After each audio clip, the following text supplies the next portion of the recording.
Boa noite, Zé. Seja bem-vindo mais uma vez ao Sempre um Papo. Boa noite a todo mundo. Ninguém gosta de sentar na frente, né? Todo mundo fica só no fundão, né? Impressionante. Mas tá bom, né? Tá aconchegante aqui essa sala. E é legal estar aqui de novo em Belo Horizonte. Aqui eu posso falar trem sem ninguém ficar dando risadinhas maliciosas, igual em São Paulo, porque eu moro em São Paulo há 25 anos. Mas a gente não deixa de ser mineiro, né? Então, até os meus filhos perguntam para mim, Fernando, nossa, mas por que você vai tanto a Minas? Eu falo para fazer download do sotaque. Porque a gente vai perdendo, né? Aí eu volto afiado. E aí ele fala, não estou entendendo nada. Eu falo, E tem que comer o pão de queijo daqui, né, Zé? Já comi um bom aqui, né? Só aqui que tem. Zé, é um prazer para a gente do Sempre um Papo receber você novamente, lançando esse livro. Para quem ainda não viu, gente, esse livro é fantástico. A Divina Jogada, o Zé faz uma analogia muito inusitada do grande clássico de Dante Alighieri, que é a Divina Comédia. Ele vai contar um pouquinho para a gente. Mas, antes de entrar no livro, Zé, eu queria que você falasse um pouquinho como e quando que você começou a escrever e o porquê a escolha dessa literatura voltada para o público infanto-juvenil e a relação que você tem com as escolas hoje, o quão gratificante isso é para o seu trabalho. Fala um pouquinho para a gente sobre isso. Bem, falando em escola, eu queria agradecer ao Colégio Loyola pelo convite, muito bacana. Está participando ainda mais essa semana, que é a semana aí do livro da literatura na escola. Amanhã eu vou lá. O livro foi adotado para os 7º anos. Já tem até um aluno aqui, do 7º ano que veio, né? Qual que é o seu nome? Vinícius, que beleza. E Vinícius já veio com o livro dele aqui. E ele já vai saber tudo que eu vou falar amanhã. Eu vou ter que mudar agora a minha apresentação um pouquinho, né? E eu sempre escrevi, eu sempre fui muito ligado na literatura desde pequeno, 16 anos eu já escrevia. E eu morava em Cataguases, que é uma cidade bem literária, e você cruzava com escritores na rua, mas eu não sabia que eles eram escritores, né? Era o filho de alguém ou o pai de alguém.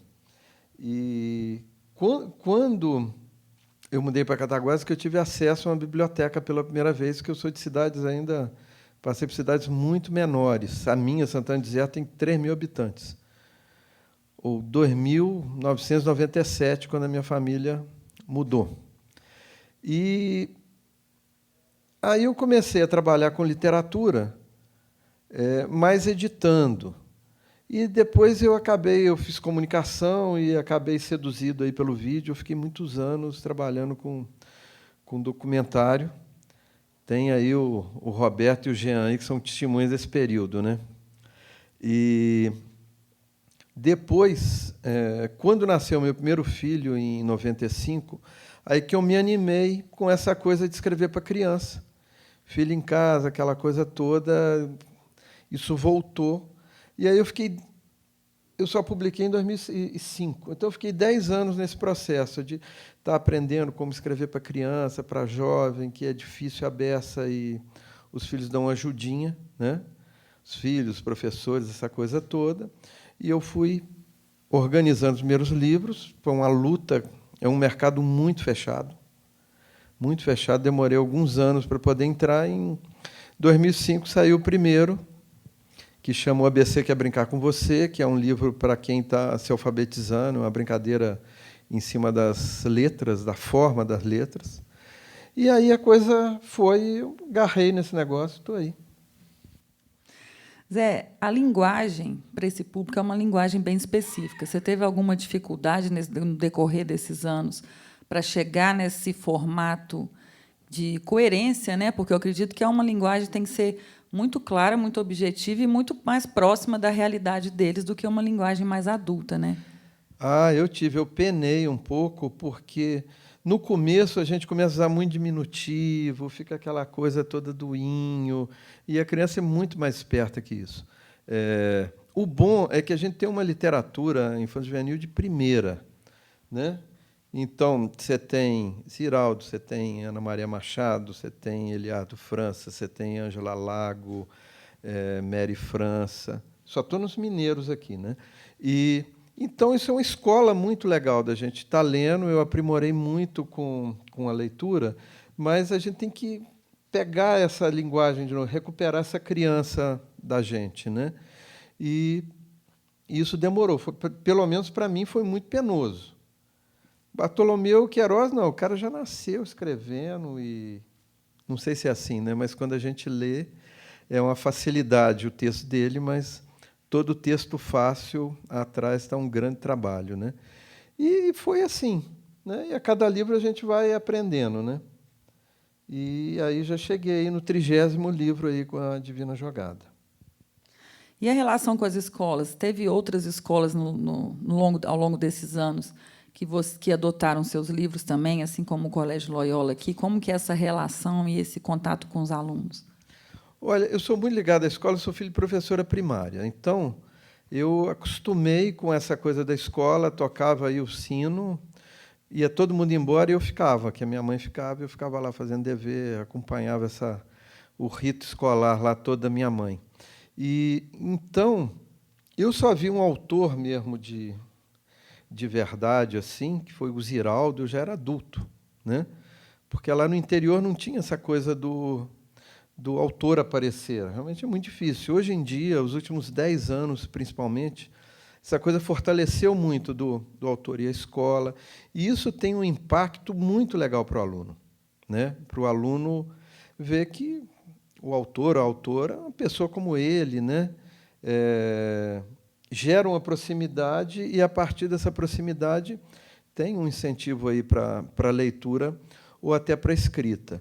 Eu vou muito para a escola pública, né? Eu faço circuito das particulares também, mas, principalmente lá em São Paulo, eu tenho rodado bastante em vários programas aí de autor na escola, e a escola pública precisa muito disso.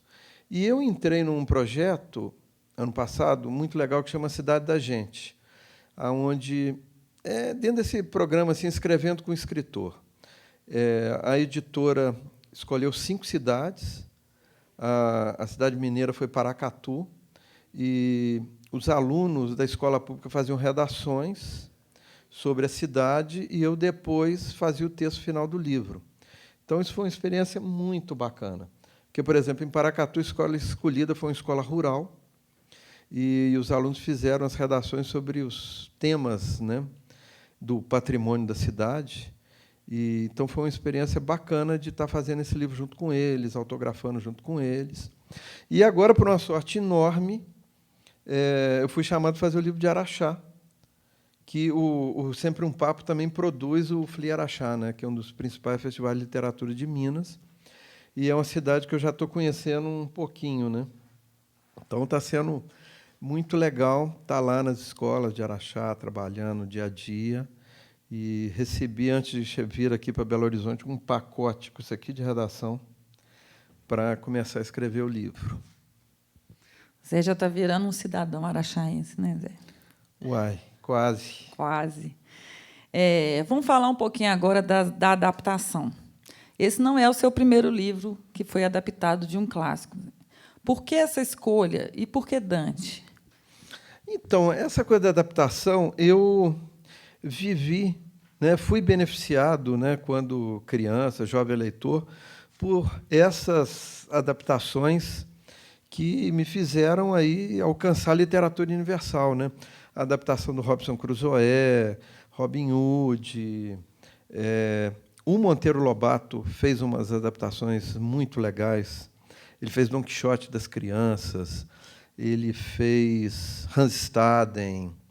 Fora essa introdução ao mundo grego, aí, com 12 trabalhos de Hércules e Minotauro. Então, isso foi importantíssimo, né? Porque é uma coisa muito criativa. O Monteiro Lobato realmente é gênio. Infelizmente, agora, a discussão do nome Monteiro Lobato, se ele é racista ou não, isso é uma coisa realmente bizantina. Mas, bem, então, com essa coisa das adaptações, me chamou a atenção. E eu sou encantado pela cultura nordestina e muito ligado no cordel. E eu acabei fazendo vários livros de cordel, mesmo não sendo nordestino. Eu fui aceito pelo... Nem do norte de Minas eu sou, mas eu fui aceito pela comunidade do cordel e já fiz 5 cordéis. E uma regra do cordel é que assim, o mundo está para ser cordelizado. Tudo que você imaginar já virou tema de um livro de cordel, não é, Beto? Morte do Getúlio Vargas, o chute do pastor na Santa. Esse vendeu 40 mil em uma semana, o J. Borges fez. Aí você tem Bíblia em cordel, você tem Memórias Póstumas de Brás Cubas em cordel, que é genial. E com isso, eu adaptei algumas histórias e fiz o Shakespeare, Sonho da Noite de Verão, que foi... não, a coleção tinha Rei Lear, Sonho da Noite de Verão e Muito Barulho por Nada. Foi um ato falho, porque eu queria muito fazer os sonhos, mas eu perdi no palitinho e fiz o Muito Barulho, que também foi muito bacana, em cordel. E aí, falar, que legal, vamos fazer mais coisa, mas que não precise ser necessariamente a cestilha ou a cetilha do cordel. E com o Guazelli, aí, que é meu parceiro de longa data, o gaúcho mais mineiro que eu conheço, nós fizemos primeiro um livro de música, que chama Maluquices Musicais, fizemos um livro de roupas, que chama Poemas para Vestir, trouxe até um aqui para sortear também. E aí o Guazelli é um torcedor apaixonado internacional e gosta muito de futebol. E falou, vamos fazer uma brincadeira aqui com a Ilíada. E aí nós fizemos Futebolíada, e que é a Guerra de Troia, jogando entre gregos e troianos. E aí ele foi até legal, porque, mesmo sabendo que Troia perde, ele botou o time vermelho, os troianos, e os gregos são azul e branco. Então, segundo ele, é o Grêmio. E esse livro deu muito certo. Nós, inclusive, lançamos essa edição bilíngue em italiano na Feira de Bolonha. A Feira de Bolonha, para quem não sabe, é a Disneylândia do autor infanto-juvenil, né? Rogério vai ver isso ano que vem, lá, quando ele for na feira, porque lá é que a coisa acontece, né? Você tem aí 100 países com estantes, você conhece a literatura toda, conhece diversas capas, né? Porque estão lá os livros em hindi, em japonês, em coreano, e tal, em russo, mas é muito bacana. E nessa história da gente ter ido lá fazer o lançamento, fizemos um sarau com futebol lá, levamos camisa de gregos, camisa de troianos, os meninos jogaram bola, foi divertidíssima a experiência. E o Dante lá é um herói nacional, né? Aliás, é o pai da língua italiana, você estuda Dante na escola para valer, todo mundo sabe várias estrofes da Divina Comédia na rua, você saía aí com a câmera fazendo... Fale aí uma estrofe aí do inferno, o cara fala, é incrível, né? Eles devem ser obrigados também a decorar aí, porque... Mas todo mundo sabe. E, com isso, falar, Guazelli, é o caminho natural, né? Homero, Dante. Só que é difícil para caramba. A Divina Comédia é um livro complicado, além de grande, né? Ele é o maior poema da literatura ocidental. Tem 14.233 versos, mais ou menos. Mas a adaptação é exatamente para isso, né? Chamar a atenção de uma obra. Então, nós partimos para o óbvio, né? Você quer coisa melhor do que um jogo entre céu e inferno, né? O cordel, tem um clássico do cordel, que é a disputa lá entre o céu e o inferno, chama Futebol no Inferno, acho que é do Zé Pacheco, é um livro muito divertido, e aí nós resolvemos fazer o trabalho em cima disso. Ô, Vinícius, você já leu o livro? E quem ganha no final?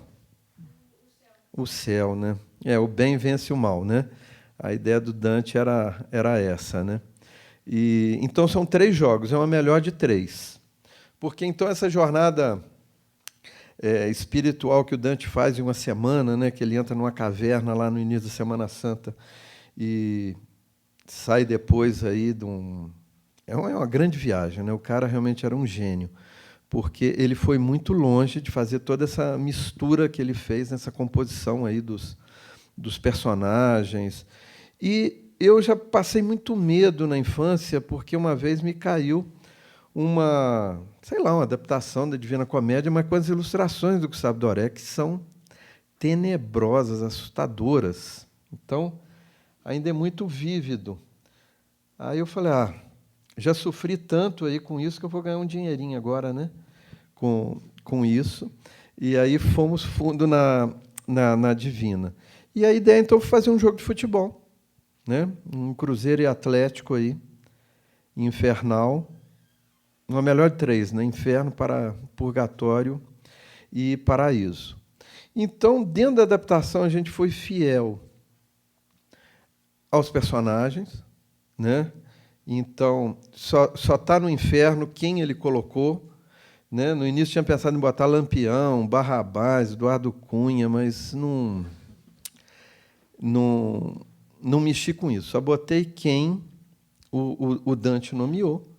Mas ele fez isso, ele botou os desafetos florentinos dele todos no inferno, né? Bem, ele morreu no exílio, né? Ele cutucava a onça lá com vara curta. Mas a gente usou isso, e uma coisa mais complicada é que eu me encantei com as estrofes do Dante, que são tercetos, né? O livro é todo composto em tercetos, que ele chama lá da terça rima. Então eu falei, legal, vamos manter o estilo. Só que no meio do livro eu vi que eu tinha caído numa armadilha, porque o Dante é tão genial que é o seguinte: você, numa estrofe, você rima o primeiro com o terceiro verso. O segundo rima com o quarto e o sexto. E aí a rima do meio do quinto vai rimar com os outros dois. Então, quando você está no meio, você não pode mais voltar atrás ou mexer ou consertar, senão você altera todas as rimas, porque dá um efeito dominó. Então, você imagina o cara fazer isso sem processador de texto, sem luz elétrica, sem caneta esferográfica. Foi genial. Então, nós mantivemos essa estrutura, né? E com essa ideia, né, de mostrar, né, esse olhar aí brasileiro, antropófago, aí, de devorar uma obra e trazer de um jeito mais carnavalizado. Eu percebi, Zé, que nesse processo de abrasileirar, né, a obra, você usou muito das referências culturais, da cultura popular mesmo, né? Você cita até um biscoito de polvilho e por aí vai. E com um toque de humor também muito interessante, que tornou a obra muito engraçada, né? Isso foi proposital para construir realmente uma adaptação mais ousada, ou que gerasse uma atração maior dos meninos, né, da cidade. O que você pensou para escrever com tanta criatividade e humor? Não, Fernanda, realmente o humor ele é muito importante. E a gente tem que usar o humor para atrair o público, né? E não deixar que a pessoa feche o livro, né? Então, eu sempre caminho um pouco mais para o humor. O Dante já usava elementos da cultura popular. Quando ele está, eu acho que no quinto círculo, eu já faço uma confusão danada desses círculos aí, ele encontra com uma legião de demônios e ele colocou os nomes da cultura popular, que seria o equivalente a pé de gancho, pé de pato. Que nome mais que a gente tem? A gente tem 120 nomes aí de capeta na cultura popular. E então a gente até usou, o tradutor fez essa brincadeira. Depois eu vou mostrar um pouquinho da tradução em italiano. Aliás, Belo Horizonte é uma cidade bem italiana, né? Quem aqui é descendente, tem sobrenome de italiano aqui? 1, 2, 3. Só? E quem fala italiano aqui? Tem um. Então, é legal, você vai me ajudar daqui a pouco. Eu nasci no bairro de italiano. Aí veio por osmose. É? Por osmose? Qual foi o seu bairro? Barro Preto. Ah, o Barro Preto. Lá onde está o Cruzeiro. Exato. E então essa coisa, eu fiz essa pesquisa do livro porque não tem nada na internet. Na biblioteca de um colégio italiano lá, seria equivalente talvez aí à Fundação Torino daqui, que é o Colégio Dante Alighieri. E aí eu fiz uma pesquisa pesada para trabalhar com livro, porque, Vinícius, te falar que tem tudo na internet, no Google, não acredita. Tá? Isso, algumas coisas até tem, mas, para isso, Divina Comédia, eu tive que chegar lá nos livros mesmo, que foi muito legal. Eu usei como base a tradução lá do Eugênio Mauro, da editora 34, mas eu consegui ver outras edições. E nessa biblioteca, que é riquíssima, eu consegui ver antigas edições de Divina Comédia, ilustrada pelo Doré, ilustrada pelo Botticelli, tem uma do Dalí. Até eu soube que teve uma exposição aqui em Belo Horizonte da Divina Comédia do Salvador Dalí. Então, quer dizer, ele influenciou muita gente. E nesse sossego da biblioteca, porque lá não podia ter celular ligado nem nada, o trabalho rende, que é uma beleza, sabe? Então, eu ia terça e quinta para lá, ia ficar fazendo um pouco dessa pesquisa. Que o divertido de escrever o livro também é isso, quando você não tem um prazo tão apertado, né? E então foi muito divertido poder fazer isso, e o Guazelli ia acompanhando, e a editora deu uma liberdade para a gente, inclusive de espaço, né? O livro é grande, tem páginas duplas. Realmente o ilustrador aí, ele ficou feliz igual o pinto no lixo, porque ele podia fazer grandes ilustrações, né?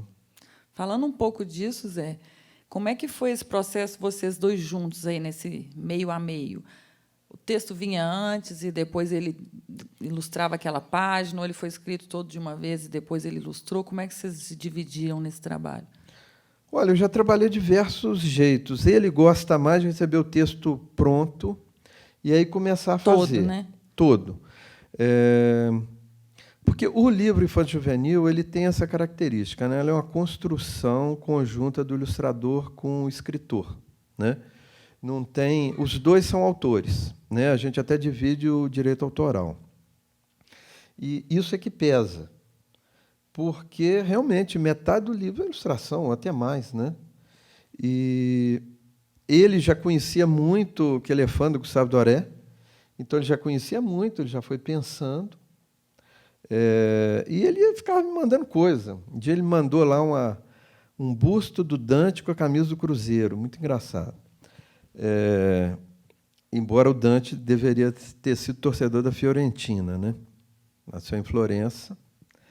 E depois ele foi me mandando coisas, mas quando ele viu o texto pronto, aí ele pegou na hora e encaixou naturalmente. Encaixou, né? Aí não é aquela coisa literal.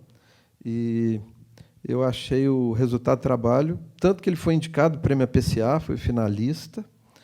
Esse ano está inscrito no Jabuti, vamos ver o que dá. Porque prêmio é bacana, no sentido de o livro aparece um pouquinho mais, né? E o Guazelli ganhou 2 prêmios Jabutis ano passado, primeiro e segundo lugar na categoria adaptação. Ele fez Grande Sertão Veredas, em quadrinhos, e fez Caput. Gente, me deu um branco do autor do Caput. E em segundo lugar. Então, ele está bem nas adaptações. E as ilustrações dele são fantásticas, né, Zé? Tem páginas do livro, você falou de páginas duplas, mas tem páginas que não precisa de uma palavra para você ler. As ilustrações também contam a história, elas dizem muito, né? Isso que é interessante da parceria de vocês, porque não é só para ilustrar o texto, realmente parte da história. Porque, por exemplo, na torcida do céu, ó, não sei se vai dar para ver aqui, ó, eu peguei aquele grito de guerra lá do Atlético, ó, rei, rei, rei, Reinaldo é nosso rei, e mudei aqui para o Salomão, né? São torcedores aqui, o Salomão, camisa 9 do time. E tem uma aqui muito bacana, do zagueiro aqui do inferno, que ele ficou a cara do Leonardo Silva aqui. Então, foi um trabalho realmente legal. E o livro tá lá fora à venda depois, não é isso, Washington? Depois a gente vai estar lá autografando o livro. Isso. Antes da gente abrir para as perguntas, gente, eu quero perguntar para o Zé como é que estão os novos projetos, alguns livros já engatilhados que eu estou sabendo, alguma outra parceria com o Guazelli ou com algum outro escritor. O que está vindo pela frente aí, que eu sei que você não para. Não pode parar, né? Ué, eu estou com uma parceria muito legal com o Rogério Correia, meu colega de Juiz de Fora, que está aqui, né, Rogério? Primeiro livro do Rogério, e é um livro que chama Uma Escola em Jogo. E é uma história passada numa cidade imaginária que chama Água Bela, onde o prefeito da cidade resolve fechar uma escola, queria economizar, né, ia vender a escola, e os alunos iam para onde? Ia para outras escolas, né? E os professores de português e de educação física resolvem fazer uma Olimpíada lá caiçara, envolvendo toda a população e, com isso, tentar salvar a escola. Então, esse é o pano de fundo, e cada capítulo mistura esporte e literatura. Então, o Rogério fez uma pesquisa aí gigantesca, e temos, então, basquete, aí tem basquete, atletismo, judô, e então tem o Rogério fez a parte do esporte, e eu fiz a parte da literatura, porque tudo se junta, né? Então, por exemplo, no judô, aproveita para se falar do haikai, e por aí vai. E já que o basquete joga na quadra, então, no capítulo do basquete, a gente usou as quadras e as rimas. E vai ficar pronto agora, antes da Olimpíada, eu espero, né? Ele deve ficar pronto dentro de uma semana, e a gente vem lançar aqui em Belo Horizonte. E esse é um trabalho. E o outro, porque depois que eu fiz 50 anos, eu realmente vi que não ia dar para ler todos os livros que eu queria. Com 30 eu já tinha que ter tido essa noção, né? E eu tenho tentado ler mais clássicos, e, afinal de contas, essas obras estão aí para ficar, né? E eu estou agora trabalhando em cima do Vieira, do Padre Antônio Vieira. E eu tenho um amigo que é um dos maiores especialistas em Vieira no Brasil, um professor do UNB, o Augusto Rodrigues, e ele me chamou para a gente fazer um cordel do Vieira. E realmente tem assunto, porque ele tem uma vida toda aventureira, né? Ele vem ao Brasil com 8 anos, ele está em Salvador quando a cidade é invadida pelos holandeses. Então, tem muita história. Só que aí nós estamos tentando fazer uma coisa bem diferente, que também é um projeto escrevendo com o escritor. A gente está envolvendo alunos de várias escolas do Brasil e de Portugal para fazerem a pesquisa. E porque a gente precisa dessa pesquisa, ou seja, como é que é vida cotidiana no século XVII? Como é uma viagem marítima no século XVII? O Laurentino Gomes, no 1808, ele faz uma descrição bem bacana da viagem da família real para cá, e é um sufoco. Imagino que 100 e tantos anos, 150 anos antes, seja mais difícil ainda. Então, a ideia é que os alunos façam essa pesquisa, e eles vão acompanhando, então, o processo do livro ser feito, né? Então, como era a vida cotidiana em Portugal, como é que era a escola, né? Como é que você estudava, né? Como é que era o telefone celular da época?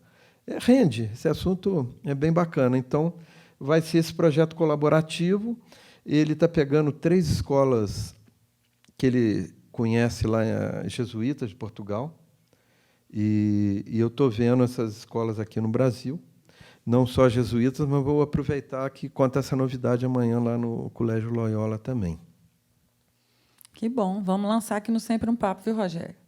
Vou marcar, viu, Zé? Zé, eu queria saber, na minha área, por exemplo, televisão, rádio. A internet teve uma presença, foi um fator assim avassalador de mudanças, né? Para o mercado editorial, que é tão tradicional, que tipo de mudança que a gente está vivendo? Como é que você enxerga o futuro com a internet tão presente? Cara, agora você me apertou sem me abraçar, Rogério. Porque o mercado, pelo menos o que nós estamos agora envolvidos, que é o Infanto Juvenil, está sofrendo a maior crise das últimas décadas, porque ele era muito calcado na compra do governo, né? E isso, os dois últimos anos, as compras do governo diminuíram drasticamente, muitas editoras quebraram, muitas editoras acabaram com o catálogo de Infanto Juvenil. Então, isso complicou bastante, né? O ritmo das editoras diminuiu no lançamento de livro. Agora, era de se esperar, porque estava tudo assim, nesse desenho que o governo era o grande comprador. Então, a internet vai ajudar que as editoras descubram outros públicos e a gente também tem o evento do livro digital, né?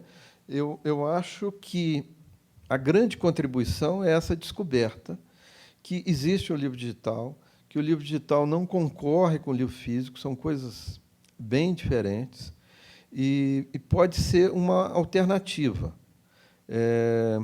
para chegar a lugares distantes, porque a gente tem uma distribuição razoável, sudeste, sul, mas para os livros chegarem no nordeste, norte, é tudo mais difícil.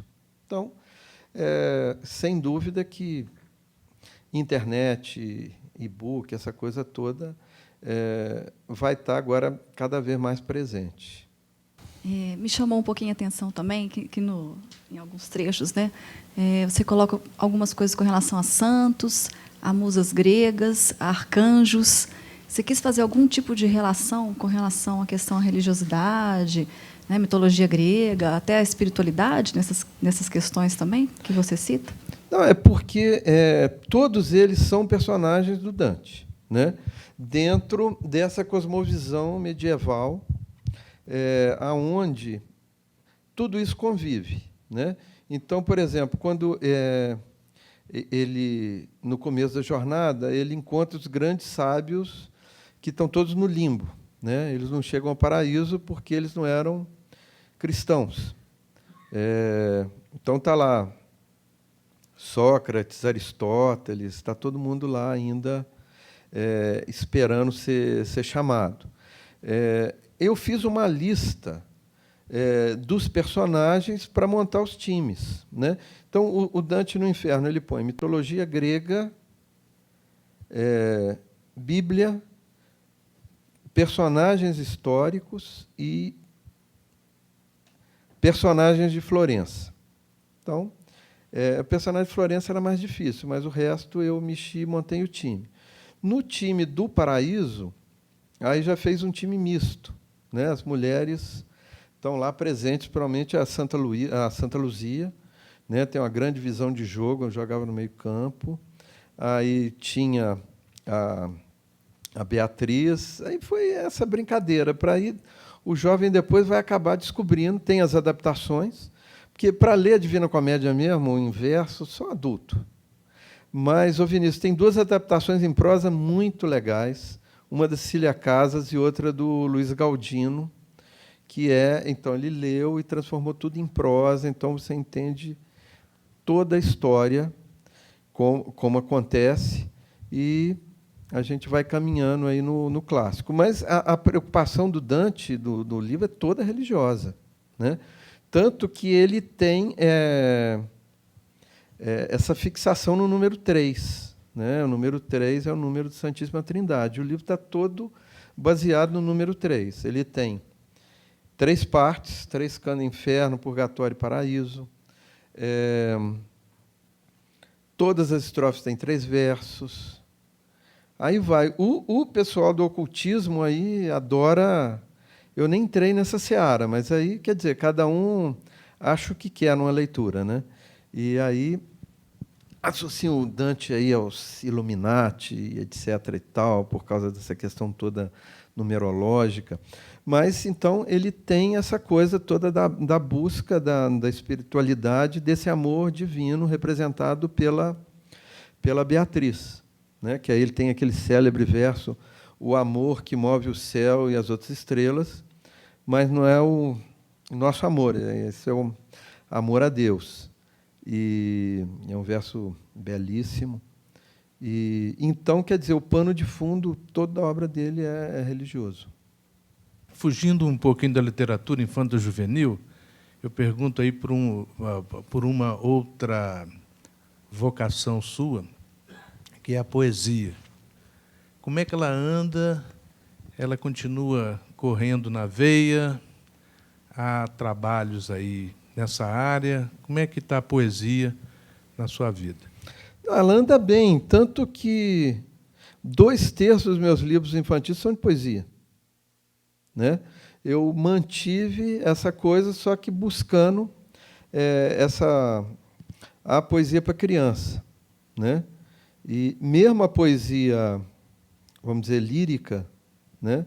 Eu tenho trabalhado nesse viés de mais aí adolescente. Eu estou fazendo agora um livro aí de poemas de amor para o celular, né? Tipo, um beijo de quem não te esquece nem pelo SMS. E por aí vai. Então, são coisinhas do mundo do celular para, em vez do menino mandar uma bobagem para a futura namorada, ele manda uma coisinha legalzinha, né?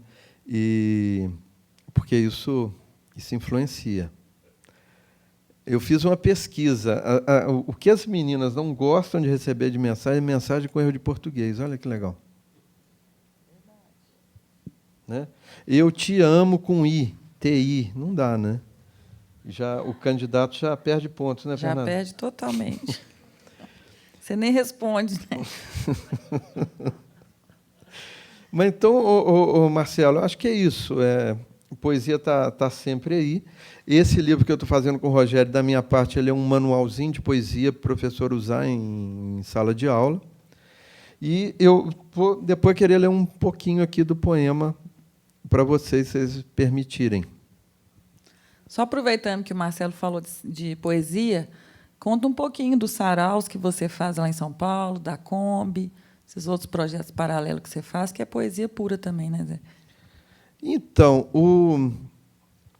o meu filho mais velho tem 21 anos, o Jonas, ele é muito ligado em poesia, e ele fez um projeto aí na Secretaria de Cultura lá, que ele quer fazer uma Kombi-biblioteca. E aí essa Kombi aconteceu, está pronta, ela fica rodando a periferia, fazendo saraus dentro usando a Kombi aí como fundo, distribuindo livros. E isso foi uma atividade aí bem bacana. Até nós viemos aqui no Memorial da Vale, que nós viemos, né, Marcelo? O Marcelo e Cezinha estavam lá. Fizemos uma atividade juntos. E aí é legal estar trabalhando com isso. E também eu faço o sarau atlético, que é o sarau na quadra, onde a gente mistura esporte e literatura. Então, 5 minutos, os meninos jogam uma partidinha de futebol de salão, aí poesia. 5 minutos, joga handebol, fazendo esse rodízio. Porque entre o livro numa mão e a bola na outra, se oferecer, a criança vai direto na bola. Então, a bola tem que nos ajudar a gente poder trabalhar a leitura. Você tem essa ligação forte com esportes e com o futebol, muitas vezes, usou isso em vários livros. Tem algum motivo? Você gosta de um futebolzinho? Já jogou bem? Eu gosto de futebol. Eu era criança quando o Brasil ganhou a Copa de 70. Então, isso foi um impacto incrível. Só que eu era muito ruim no futebol. Então, eu era o último do Paro Ímpar, sabe aquela coisa? Aí foi legal, uma época eu ganhei uma bola muito boa. Aí, como eu era o dono da bola, eu tinha mais chances de jogar. Mas eu sempre fui muito ruim. Mas não deixei. Agora foi uma pena, porque Lá em Cataguases, o professor de educação física só dava futebol. E, no entanto, eu não tinha biotipo para isso, mas se tivesse tido outros esportes, talvez, né, tem esporte para cada um, né, Rogério? A cada tipo físico, a cada biotipo, e eu podia ter me divertido mais. Mas eu adoro futebol, adoro esporte, e agora a gente tem que ter esse envolvimento com outros esportes, porque, sei lá, dá um azar aí, o Brasil vem a Belo Horizonte e perde 7-1. Aí as crianças não querem mais saber de nada, ficam deprimidas. Aí, poxa, se a gente está praticando vôlei, handebol, etc., pelo menos abre um pouquinho. Imagino que as crianças inglesas estão sofrendo hoje, aí, depois de perderem para a Islândia, né? Alguma outra pergunta, gente? Enquanto Não? o pessoal vai pensando, eu queria ler um pedacinho do Inferno, que ele foi traduzido para o italiano. Então, ficou uma brincadeira muito legal. Aí eu dei para o Roberto, que fala um pouquinho de italiano. Ô, Roberto, como é que você quer? Você lê primeiro em italiano e eu em português ou vice-versa? Talvez seja melhor ler em italiano, que aí Você traduz, né? você vai traduzir o italiano. Bacana. Então, vamos começar aí o Inferno nessa voz abaritonada aí de Roberto Magalhães. Il divino calcio. Inferno. Nei mezzo del cammino arriva Dante, pensando a Beatrice, la sua amata, che vive là nel cielo, molto distante. Essa aí ficou quase igual, né? No meio do caminho segue Dante, pensando em Beatriz, a sua amada, que vive lá no céu, muito distante. Quando sente la tifoseria eccitata, corre dal stadio, applausi e agitazione, venire da una strana gratinata. Aí ele rima etitata, excitada, com gratinata, que é arquibancada, né? Mas era diferente o português, ó. É quando ele escuta a batucada, gritaria, cantoria, foguetório vindos de uma estranha arquibancada. Si lamenta di tutta quella confusione, mentre con Virgilio, la sua guida, del purgatorio seguono la direzione. Aqui ficou. Mas, olha, o trator foi bem demais, porque, na verdade, ele tinha que rimar. Então, para ele poder fazer o efeito da rima, ele teve que abrir mão do conteúdo, mas ele saiu bem.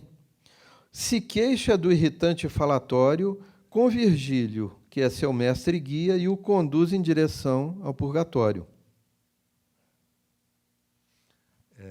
Il vecchio poeta ascolta quello grida. Non sapeva nulla di quella adunata, ma a lui non interessa quella sfida. O velho poeta diz que não sabia a razão de tão forte barulhada, por causa dela o seu ouvido até doía. Il piccoletto corre verso la entrata. Si para davanti un essere cornuto. Alti, la tua presenza è indesiderata. Ó, esse aqui deu certinho, ó. Nosso baixinho corre até a entrada, mas um chifrudo barra o seu trajeto alto. Tua presença é indesejada. Deixa eu mostrar essa imagem e ficou super bacana, ó.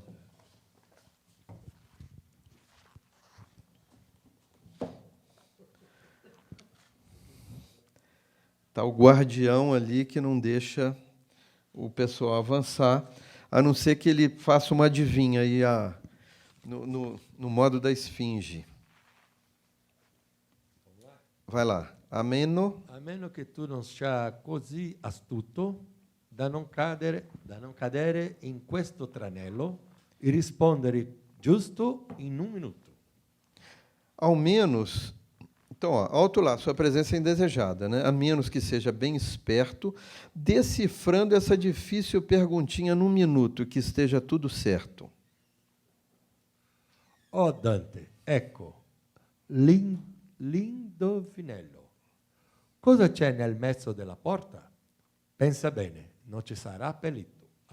Essa aqui a gente deixou o Roberto em apuros, porque olha o original brasileiro. Ó Dante, lá vai adivinha, o que fica no meio do gol? Penses bem, não me responda as abobrinhas.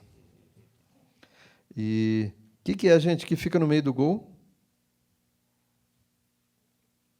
Isso é uma adivinha famosa aí da cultura popular. O que fica no meio do gol? Podem falar. Ah, letra O, muito bem. Gol. Aí vou para 8, né? La tua domanda mi conforta. Nossa, que palavra esquisita. Diavolatio. Diavolatio pernicuto e tonto. Diavolatio è un capeta. Se io scrivo la parola porta. É muito fácil que me perguntou esse capeta barrigudo e bocó. Se eu escrevo a palavra gol, In mezzo vedo solo la lettera O. Pensai in un altro pio impregnativa, che questa era facile, un belo. então ele fala, no meio dela só vejo a letra O. Mande outra com mais dificuldade, que essa foi moleza, tenha dó. Ô, Beto, agora eu vou continuar só em português aqui. Não, porque mas foi divertido. Aí vai. O tinhoso, curvado pela idade, liberou a catraca aos dois poetas e voou remoendo outra maldade. Os dois se juntam à multidão inquieta, na beira de um campo chamuscado, vendo um anjo bater tiro de meta. Chegam tarde, já havia começado aquele futebol sobrenatural, e ali estava o time encapetado, encarando a seleção celestial, o clássico mais antigo do universo, onde o bem se batia contra o mal. E por aí vai. Então, a narrativa é toda no terceto. Tá bem do italiano, hein?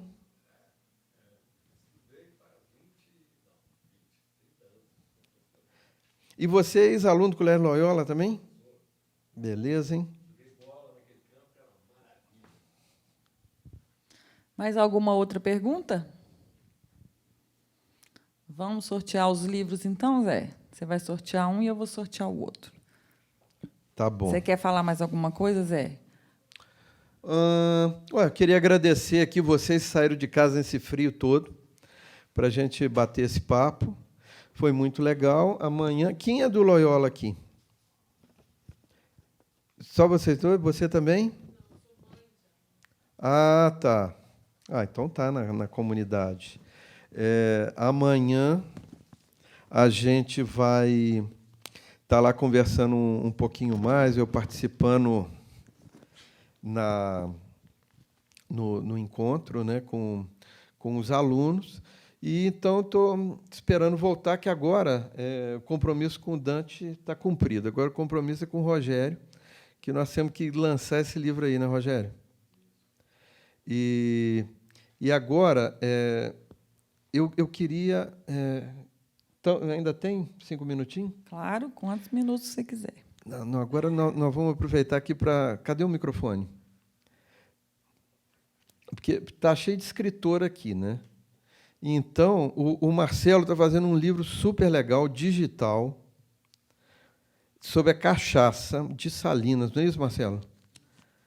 Conta como é que está esse livro e se você trouxe mesmo aquela garrafa de Salinas lá para mim. Eu devo dizer que esse foi um desafio que você me fez inicialmente e que me levou a uma aventura, né, até o norte de Minas, para passar lá visitando e conversando e, enfim, constatando aquela cultura da produção de cachaça artesanal que vem desde que a cidade foi fundada, vamos dizer assim, há 136 anos. Quer dizer, é uma tradição bastante forte e que marca, vamos dizer assim, o modo de ser das pessoas e, enfim, e dá a elas a experiência, né, a experiência de um processo artesanal. Nasce no campo, né, é no meio rural. As pessoas que acham que vão encontrar grandes propriedades, estruturas industriais assim também complexas, não. Lá você tem que vencer a poeira, tem que vencer as porteiras, tem que vencer os mata-burros para chegar até aquelas pequenas propriedades e verificar, quer dizer, um método de trabalho muito legal, uma alquimia, uma coisa assim realmente fascinante, que então, portanto, resulta, né, nessa bebida nacional, quer dizer, a bebida nacional brasileira reconhecida como patrimônio imaterial da nossa cultura. Enfim, é todo esse processo, quer dizer, que me levou a uma pesquisa sobre os princípios dessa, até o porquê do nome cachaça e, enfim, a diferença disso para as aguardentes, né? As aguardentes industriais, porque lá, enfim. Tem tudo isso no livro. De coisa, né? Tem de uma forma bastante resumida, porque o e-book que a gente preparou é para uma leitura rápida, uma leitura de pegar o ônibus, ir daqui até a Pampulha e ler os 5 capítulos no ônibus, por exemplo, no celular ou no tablet, enfim, no suporte digital. Então, ele tem essa característica. O primeiro está escrito, a intenção é fazer uma coleção que vai poder, então, contar e mostrar, vamos dizer assim, então, fotograficamente, quer dizer, é importante dizer que esse trabalho foi acompanhado de também um registro fotográfico imenso, feito por um colega, o Humberto Nicolini, repórter fotográfico, né, de larga experiência, e nesse e-book a gente divide texto e fotografia. Estamos esperando, né, assim, ele já está prontinho, mas ainda aguardando, vamos dizer assim, a data para o editor publicar, né? Para a gente publicar. Olha, isso é uma dica boa para sempre um papo, hein? O Rogério, conta para a gente aí um pouquinho. Você que faz pergunta e os outros respondem, agora eu te pergunto e você responde, né? Como é que é essa coisa aí de estar lançando o primeiro livro? Meio assustador ainda, né? O Zé tem experiência de já ter feito 23 livros, já perdemos a conta, né? Certamente esse número já está inexato. Mas porque é fininho, né? Aí é fácil. E nós somos da mesma cidade, nós somos de Juiz de Fora, e eu sou meio calouro do Zé, né? Porque o Zé é um pouco mais velho do que eu, e sempre foi uma referência para a minha turma, porque o Zé foi um dos primeiros a empreender. Tinha uma produtora de vídeo. Então, para mim, sempre foi um exemplo de um cara que era criativo e, ao mesmo tempo, empreendedor. Acabou que as nossas carreiras tomaram um destino diferente, né? Fomos nos reencontrar aí quase 20 anos depois e trilhamos caminhos bem distintos, né? E o Zé meio que me incentivou a continuar nesse caminho árduo, né? De ser um aprendiz de escritor, pelo menos um turista editorial como eu sou, né? Estou chegando agora. Em muitos momentos, ele que me empurrou, ele que me puxou, às vezes eu empolgava demais, não é agora, é só daqui a um mês, enfim. Então, o Zé, eu queria ressaltar isso, muito da generosidade do Zé, de incentivar a criatividade, incentivar outras pessoas a trabalharem em prol de algo que seja diferente do que tem disponível já para as pessoas em termos de conteúdo. Não, mas isso é modéstia sua, Rogério, porque realmente você já é um escritor aí completo, né? Ainda mais a parte de humor. A boa parte de humor do livro, o Rogério que fez. Ele fez o roteiro de todos os quadrinhos, que são engraçadíssimos, as tiras. E já estamos criando um suspensezinho, né? Para lançar uma história em jogo, então, aqui em Belo Horizonte, mês que vem, né? Antes de sair cobrir a Olimpíada, né? É verdade. Então, quer dizer, hoje está quantos dias da regressiva? 38 dias para as Olimpíadas. Nossa! Então nós vamos ter que correr. Vou agendar uma data, pode deixar. Tá bom demais. E está aqui o nosso amigo, escritor e editor, Zé Eduardo Gonçalves. Valeu, Zé. Não, bom que você está aqui. E tem o nosso amigo editor do livro do Odisseu Lopes. O livro é bem bonito, já está indo para a 3ª edição, né? Mas o Odisseu Lopes merece, né? Tem algum cruzeirense aqui na plateia? Meio a meio, hein? Você combinou com eles, né, Zé? Não, meio a meio. Deixou os O atleticanos Rogério virem, não tem time. Gente, então é isso. Vamos fazer o sorteio dos livros? Bom, antes eu queria agradecer mais uma vez o Colégio Loyola pelo patrocínio, a CEMIG, o apoio do Palácio das Artes, Fundação Clóvis Salgado, a presença de todos vocês. Queria falar que o Sempre um Papo está fazendo 30 anos esse ano, para vocês ficarem de olho na nossa programação, que ainda vem muita coisa legal por aí. Tá? Para quem não sabe, o site é www.sempreumpapo.com.br. Gente, obrigado. O Zé vai autografar ali fora. Obrigada pela presença. Uma boa noite para vocês.